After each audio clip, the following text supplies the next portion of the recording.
Assalamualaikum warahmatullahi wabarakatuh. Barnoota har'aa keessatti kabajamtootaa fi hordoftoota chaanala YouTube Isaaq Ibrahim carraa barnootaa kan Dr. Abiyyi United Arab Emirates waliin galuudhaan jechuudha hanga waggoota sadiitti dargaggoota miliyoona 5f carraa barnootaa onlaayiniidhaan ispoonsara godhee United Arab yookiin Dubaay wajjin taasisee akkamitti koorsii kana fudhachuu akka dandeessan isteepiidhaan sadarkaadhaan barnoota barachuurraa eegalee galmaa'u akkasuma hanga sartifikeettii fudhachuutti haala ittiin geenyu kan wajjin ilaallu ta'a jechuudha. Carraan kun carraa bal'aadha.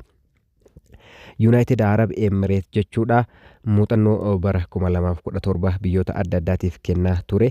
Ammallee dargaggoota Itoophiyaatii fi namoota barnoota onlaayinii barachuu barbaadan kan Itoophiyaadha Prime Minister Abiy wajjin walii galuudhaan jechuudha waggoota sadiif ispoonsara ta'ee itti gaafatamummaa fudhachuudhaan barnoota onlaayinii koorsiiwwan 3 akka barsiisu walii galtee taasisanii jiru jechuudha.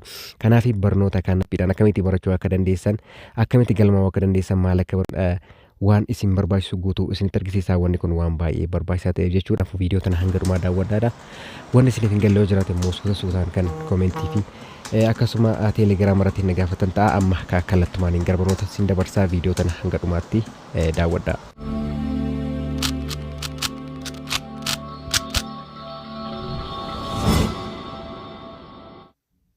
Hayyee kanaaf jalqaba wanni isin barbaachisu intarneetaa fi bilbila yookiin koompitara qabaachuu qofa. Namoonni bilbila qabdan jechuudha kan koompitara qabdanis ni taha allachuu jechuudha. Jalqaba akka browzarii bilbila keessan irra jiru kan barbaadan ni filattu jechuudha. Ani Chrome browzarii filadha. Yeroo baay'ee Chromeedha kan salphatu waan ta'eef Chrome keessan filattanii jechuudha. Karaa gubbaa kana iddoolee tuqaa sadii kana amma bakka nama tuqana tuqxanii iddoo desktop site kan jedhu kana bifa koompitaraa yookiin desktop site itti deeffachuu ni dandeessani yookaan immoo normaal akkuma jirutti fayyadamuu ni dandeessan jechuudha. Saniin achi kan itti aanu maalinni iddoo search baarii irratti ethiocoder's.it jettanii websaayitii isaanii jechuudha. Pilaatfoormii kana kan qopheesse Udacity jedhama.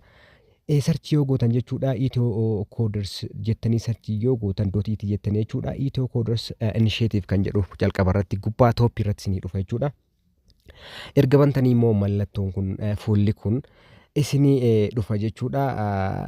Erga fuula kana dhuftanii jechuudha Udacity'n kun jechuudha barnoota 3 as biratti kan qopheesse jechuudha.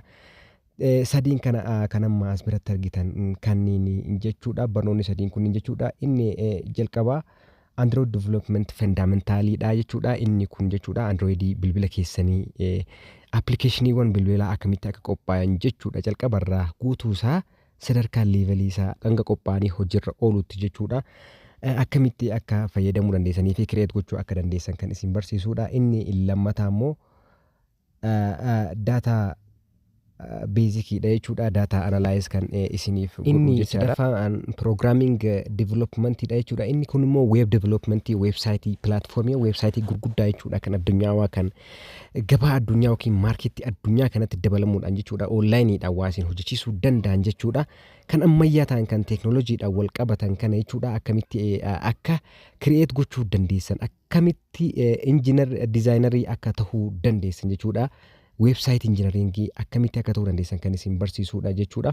Kanaaf koorsiiwwan sadiin kana keessaa kan barbaadan filattan jechuudha. Isin kan isinitti tolee anamma kan filadhu Android developmentidha jechuudha. Anamma as gubbaa kanatti yoo amma deebitan jalqaba irratti get started kan jedhu argattanii kinoo iddoo amma jalqabaa kanarratti jechuudha. Get started kan jedhu kanarratti kilikni godhattanii yeroo tokko sanbooda haala kanaan isinii dhufa.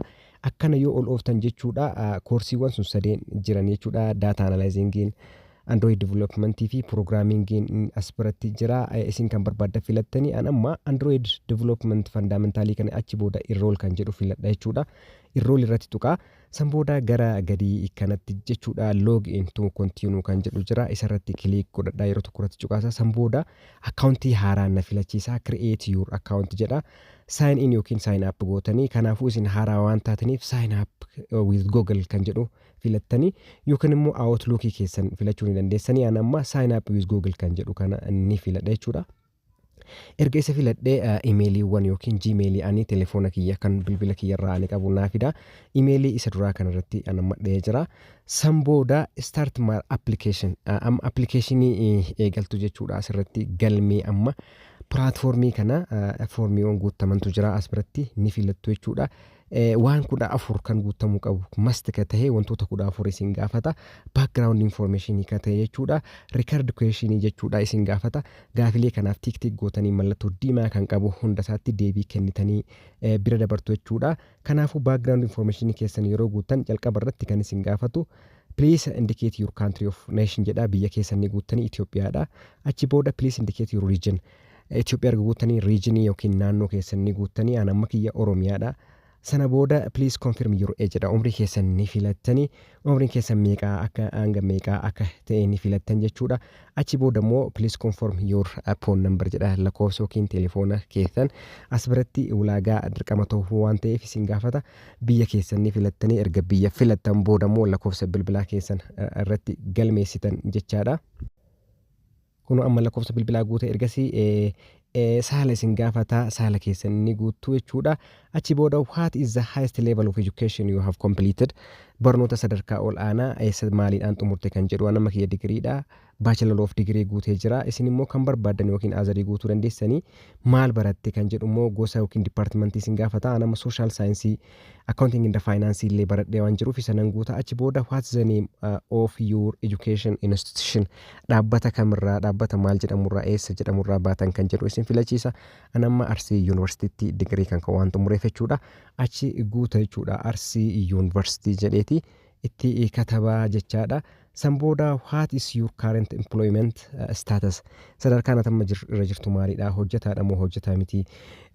Hojii full time employee part time kan jedhu as keessa baay'eetu jira. Anamma entrepreneur nama hojii oomuudha jechuudha. Achi booda entrepreneur ni filadha. Isin kan barbaadan barata ta'uu dandeettanii nama hin qacaramne ta'uu dandeessanii filannoowwan jiran keessaa ni filattu jechuudha.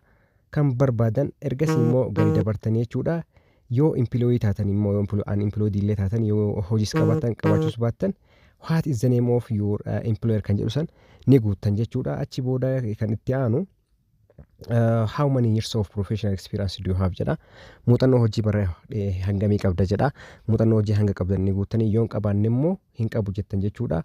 What is your primary reason for enrolling in this program? Programii kana keessatti hirmaachuudhaaf maaltu si kakaase kan jedhu waan barbaadan tokko ni filattu jechuudha. Kan isinis tole keessaa ni filattu.